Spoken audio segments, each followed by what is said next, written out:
ma parto proprio da alcune cose elementari.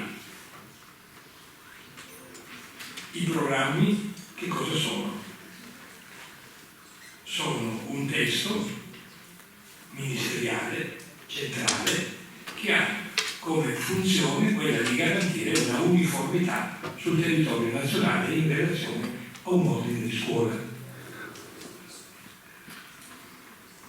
Chi è l'insegnante dei programmi? È un applicato che deve metterli appunto in pratica. Il suo profilo è un profilo esecutivo. Quando si diffondono le teorie del curricolo, che in Italia arrivano verso gli anni 70, si introduce una logica diversa, perché il curricolo è espressione di un'istanza di autonomia. Queste teorie si diffondono, prendono piede anche in Italia. Tanto è vero che nel periodo dagli anni 70 agli anni 90, un periodo molto intenso della nostra scuola, abbiamo dei programmi che sono sempre meno programmi e sempre più ispirati al curricolo. Ho una grande stima, una grande considerazione per quei programmi che in questi decenni vengono prodotti. Sono anche gli anni post-Barbiana, sono anche gli anni della 517, sono anche gli anni nei quali si diffonde e si sempre più articola l'idea di inclusione, di comunità scolastica. Sono gli anni dei decreti delegati che portano, a maturazione due istanze importanti. Da un lato l'istanza della partecipazione, dall'altro l'istanza della professionalizzazione. Tutto questo è importante ricordarlo perché abbiamo capito che la storia è importante, noi siamo dei nani sulle spalle dei giganti, anche delle idee, delle grandi idee che ci hanno preceduto. Così abbiamo i programmi del 79, i nuovi programmi della scuola media, nei quali il curricolo è quasi letteralmente trasferito, forse anche ingenuamente, ma per allora era una cosa molto importante. Abbiamo per me i bellissimi programmi della scuola elementare del 1985 e abbiamo gli orientamenti della scuola dell'infanzia, della scuola materna del 91. Tutti testi che sono quelli di sì, formalmente programmi, ma che invece nella loro sostanza sempre più si trasformano in curricolo. Poi abbiamo l'autonomia, il grande spartiacque, un cambiamento di paradigma, un sistema centralistico che ha il suo punto di forza in questa istanza dell'uniformità, deve fare spazio invece ad un sistema molto più reticolare. E senza entrare in tutti i dettagli, succede che le scuole si vedono conferita una grande autonomia, due punti: progettuale, organizzativa, didattica, di ricerca e di sviluppo. Questa autonomia ancora c'è. È molto importante tenere presente che questa autonomia ancora c'è. E succede anche che i programmi perdono il loro significato. Hanno bisogno di essere sostituiti da un altro tipo di documento rispettoso di questa nuova cultura. Questo documento viene chiamato dalla legge indirizzi o indicazioni per il curriculum. Che differenza c'è e che somiglianza c'è tra programmi e indicazioni?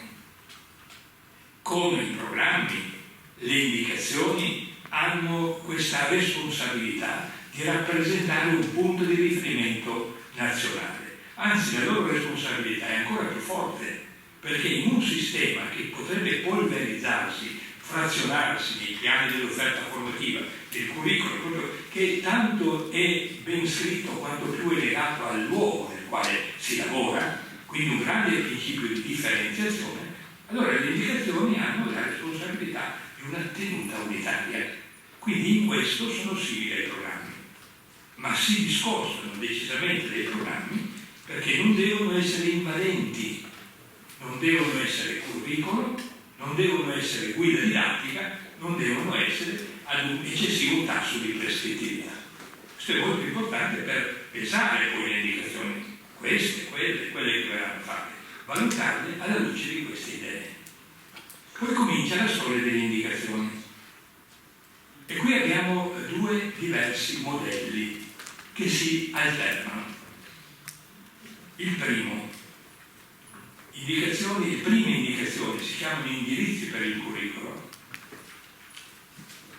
E qui quasi mi commuovo perché penso, non perché ci ho partecipato, ma perché ho lavorato con Giancarlo Cerini e abbiamo scritto proprio un libro a commento di questi primi indirizzi per il curriculum. Sono gli indirizzi del ministro De Mauro.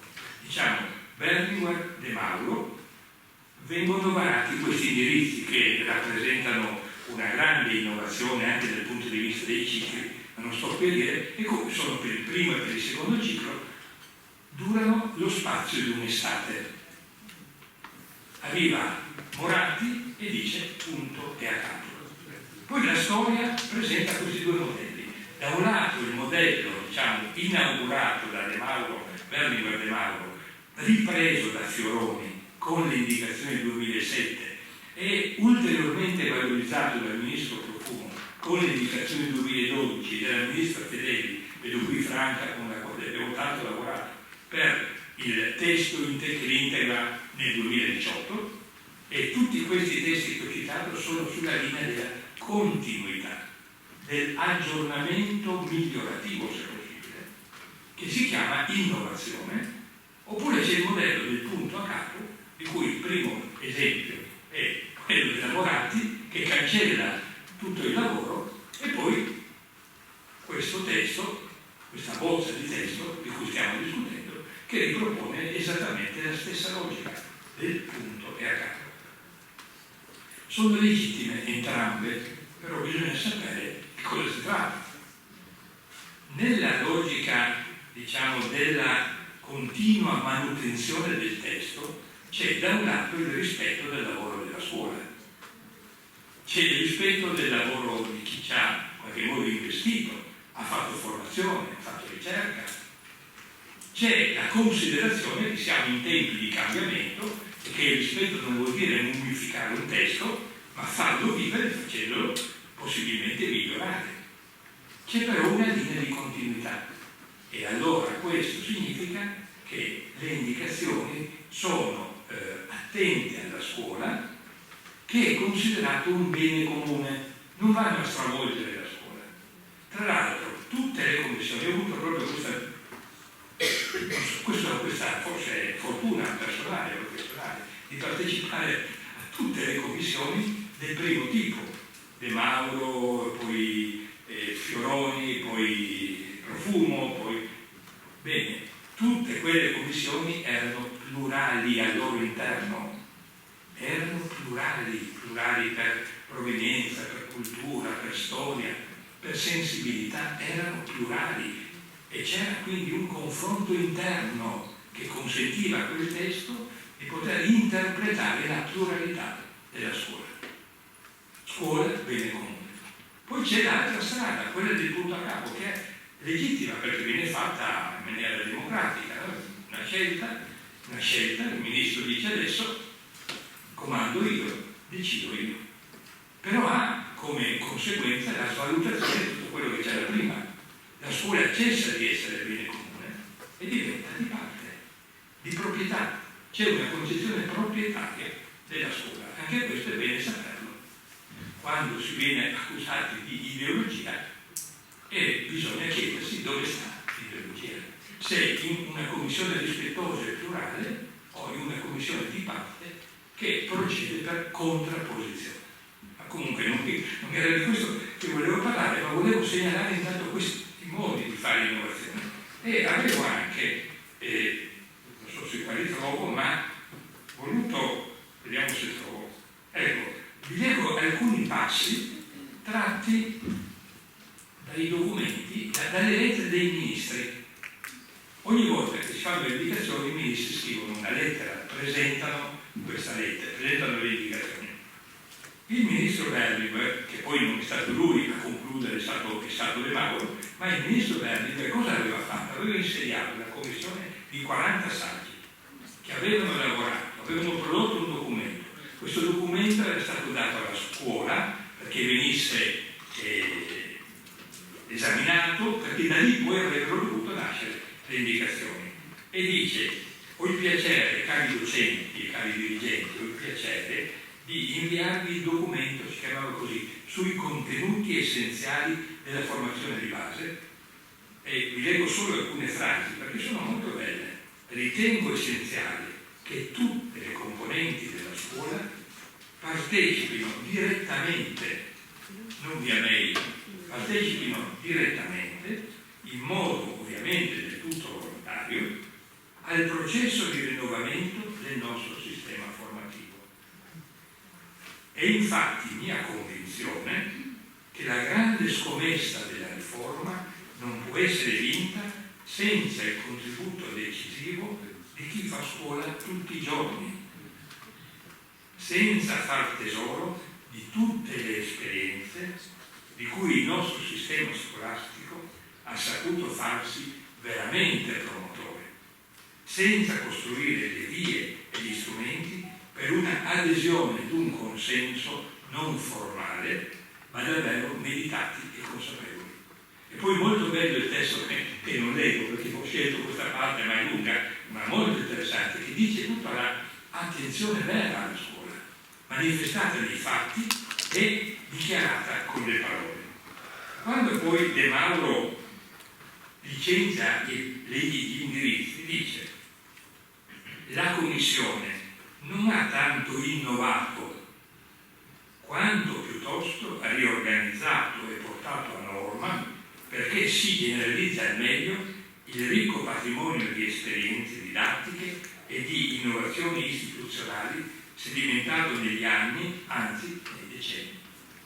Ancora una volta, nessuna pretesa di andare verso il futuro con chissà quali stravaganti e mirabolanti novità, ma quella di partire dalla lettura attenta, dal vaglio critico, dalla valorizzazione di quello che la miglior scuola ha prodotto, perché questa miglior scuola possa essere proposta a tutta la scuola, perché tutta la scuola si indirizzi in questo modo. E questo spiega perché gli insegnanti si sono sempre riconosciuti in questi testi, hanno sentito loro i testi. Io non ricordo, insomma, mai di aver visto una scuola battersi non contro le indicazioni, ma per le indicazioni, come è successo per esempio, come sta succedendo per le indicazioni del 2012. Poi viene Fioroni, indicazioni del 2007, sono la matrice delle indicazioni del 2012, no? Specialmente la prima parte è praticamente trasferita poi di peso nell'indicazione del 2012. E dice il ministro,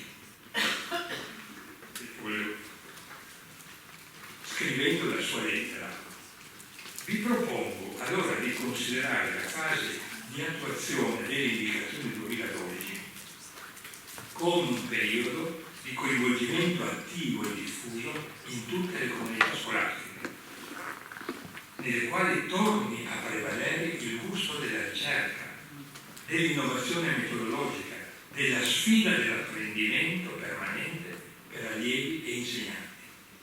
Gli esiti di questo lavoro dovrebbero consentire un adeguamento continuo non solo del curriculum di ogni scuola, ma delle stesse indicazioni nazionali.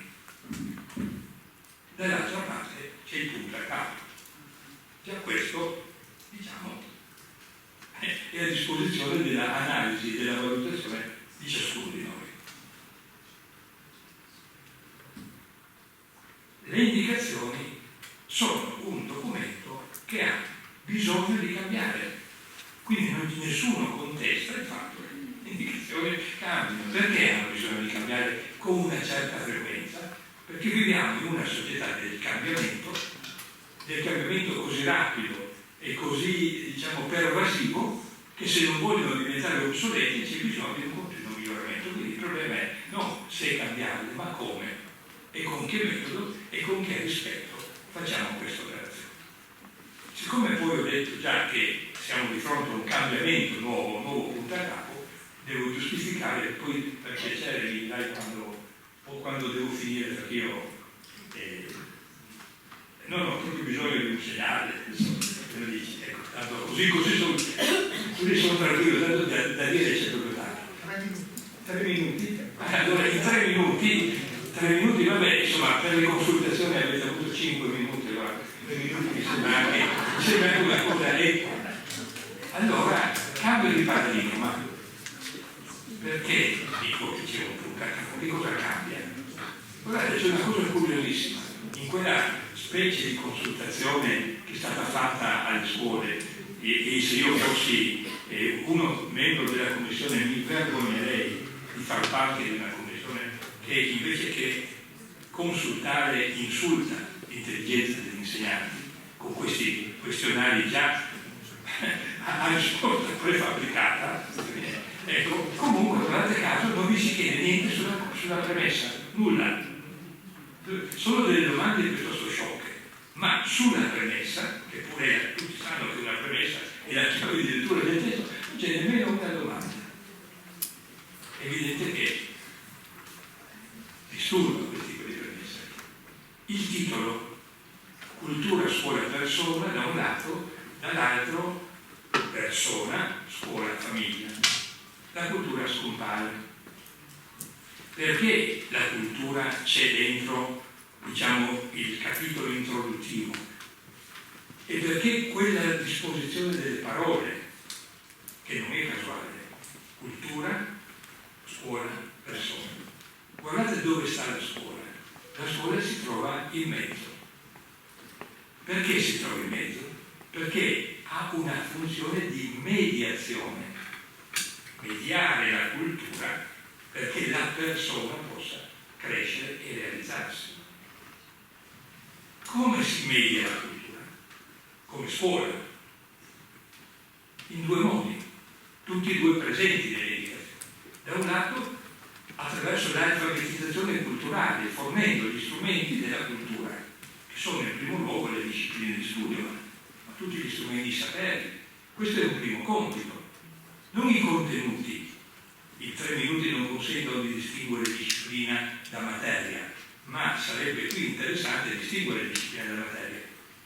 Non la materia e i contenuti che sono infiniti o indefiniti, ma lo strumento metodologico della disciplina, quello che aiuta a pensare. Alfabetizzazione culturale da un lato. Dall'altro, la mediazione significa aiutare la persona a stare al mondo, in un mondo che cambia, trovando il suo posto in un mondo che cambia, aiutando a dare senso alla propria esperienza. E quindi tutto il tema della complessità. Dall'altra parte questo manca. Certo, le parole ci sono, se guardate le parole come nel vocabolario, ci sono tutte le parole. Ci sono quindi anche delle parole buone, non nel vocabolario c'è tutto, ma non c'è un ordine di questo tipo, c'è un'altra scelta. C'è la scelta di chi di fronte alla complessità si rifugia nella semplificazione, arrivando talvolta anche alla banalizzazione. Persona, in entrambi c'è la persona, ma come viene intesa la persona? Apparentemente all'inizio almeno l'esordio sembra lo stesso. Si dice che bisogna aiutare la persona a svilupparsi in tutte le sue dimensioni, che vengono a 2 punti dettagliate così: dimensione cognitiva, affettiva, relazionale, etica, estetica, spirituale, religiosa. Indicazione 2012. Indicazione 2025. Dimensioni, 2 punti: cognitiva, affettiva, relazionale, etica, estetica, spirituale. Manca quella religiosa.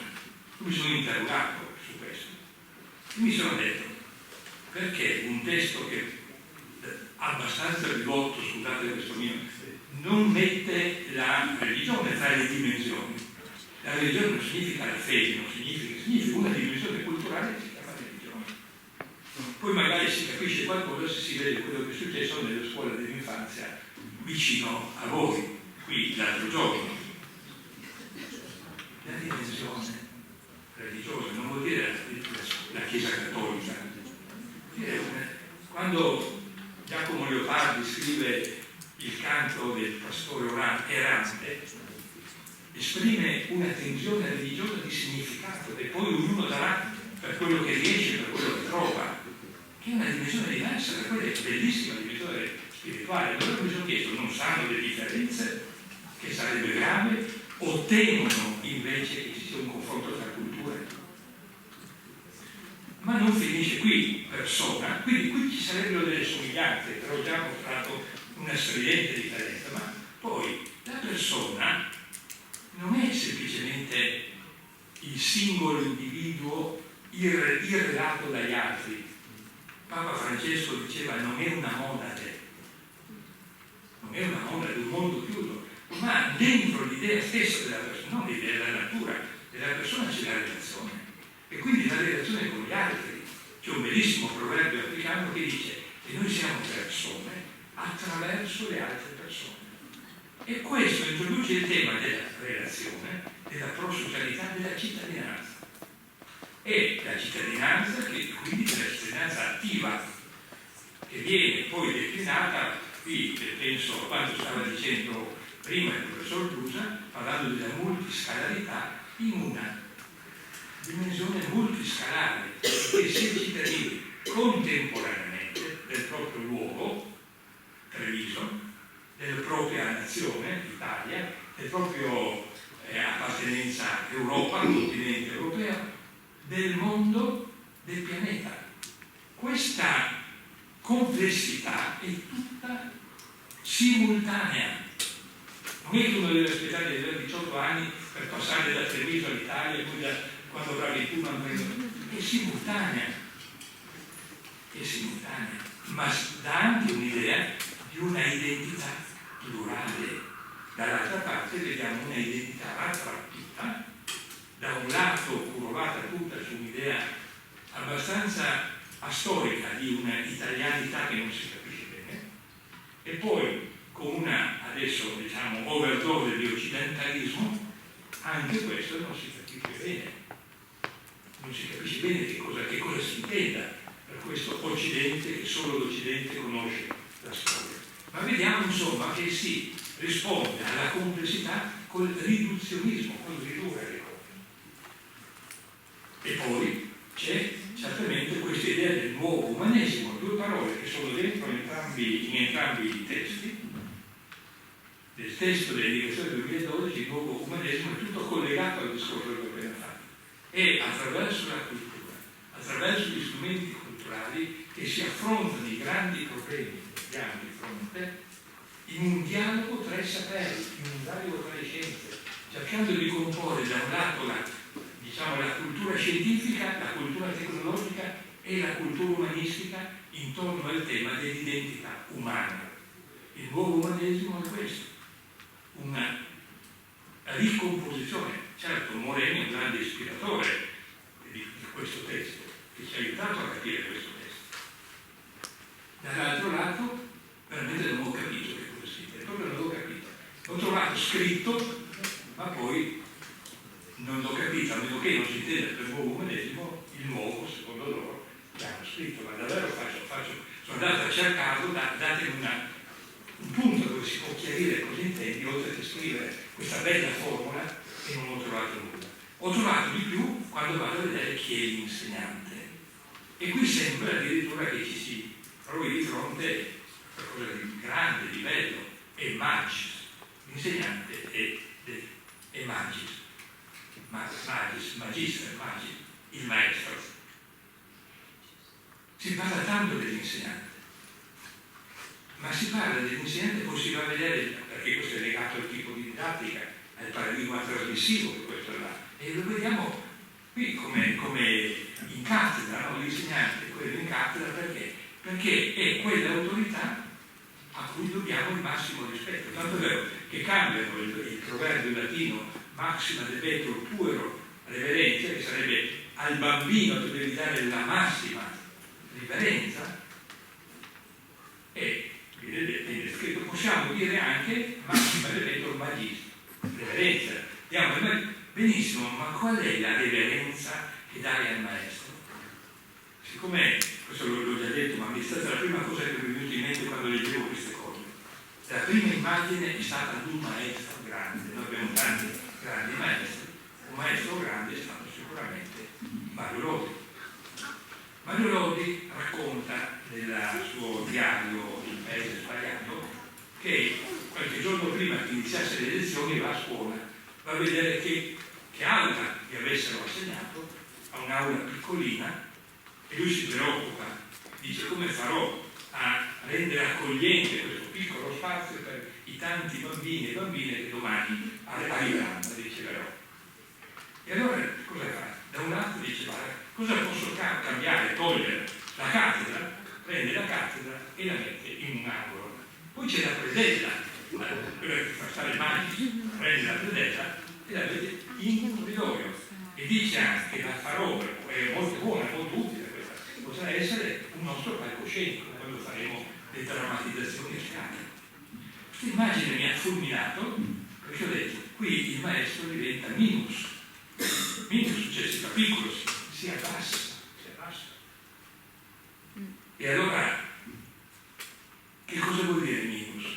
È la radice di ministro. Il ministro etimologicamente non è quello che vediamo quando guardiamo in me, ma è colui che si mette al servizio. E allora ho pensato che tu sei magis solo se sei minus, solo se ti metti al servizio. E allora tu ti metti al servizio quando sai metterti all'altezza dei bambini. Come diceva Cozza, il grande pediatra e poeta Cozza, che dice: voi dite è difficile stare con i bambini, dite bene, ma subito dopo pensate è difficile perché i bambini sono piccoli e io che sono nonno lo so, dovete abbassarvi. No, non è faticoso per questo, dice. Non è faticoso perché dovete abbassarvi. È difficile stare con i bambini, è faticoso stare con i bambini perché bisogna elevarsi alla loro altezza. In un confronto che ho avuto qualche tempo fa con Belardelli e Dante Arredo di Galli della Loggia, l'insegnamento della storia, il professor Belardelli quasi ironizzava sul termine facilitazione, ma va scusato perché sa poco e nulla di scuola. Mi sono reso conto che non sanno quello che fanno, non so di quello che fanno, davvero. E allora lui pensa che facilitazione sia fare il posto dei bambini, ma lui non sa che facilitare vuol dire mettere il compito al giusto livello di difficoltà e non renderlo insormontabile, ma non renderlo banale, ma metterlo al giusto livello di difficoltà. Ed è difficile facilitare. E bisogna avere una grande attenzione per questa persona centrale che enfatizzano tanto, ma che poi lasciano sotto lontano che tu sei in cattedra e non faciliti. Allora il paradigma della semplificazione, il modello trasmissivo che viene legittimato in 1000 modi. Poi c'è tutto, perché c'è un testo, un bel testo che la tecnica della scuola, se non ricordo come si intitola, ma a Luigi Tesolini ha fatto un'analisi della didattica di queste indicazioni, di tutti i suggerimenti, infiniti suggerimenti, dove c'è di tutto e di più, ma non c'è un pensiero, cioè non c'è una chiave che ti dica qual è l'approccio metodologico, che si potrebbe dire nelle nostre in una parola, inglese, così sarà contenta la terra, empowerment. Cioè la didattica appunto che conferisce il potere agli allievi e che quindi si spoglia del potere perché si mette alla loro altezza. La didattica che poi nell'indicazione del 2012 è scritta tutta in una pagina, una sola pagina, dove si dice però quali sono i 6 criteri prescrittivi dell'indicazione del 2012. E si dice che la didattica deve essere attiva e che la didattica deve essere esplorativa e che la didattica deve essere inclusiva, che la didattica deve essere laboratoriale e che la didattica deve essere meta riflessiva è che la didattica deve essere cooperativa. Ho detto tutti i sei. In breve, non in 154 anni.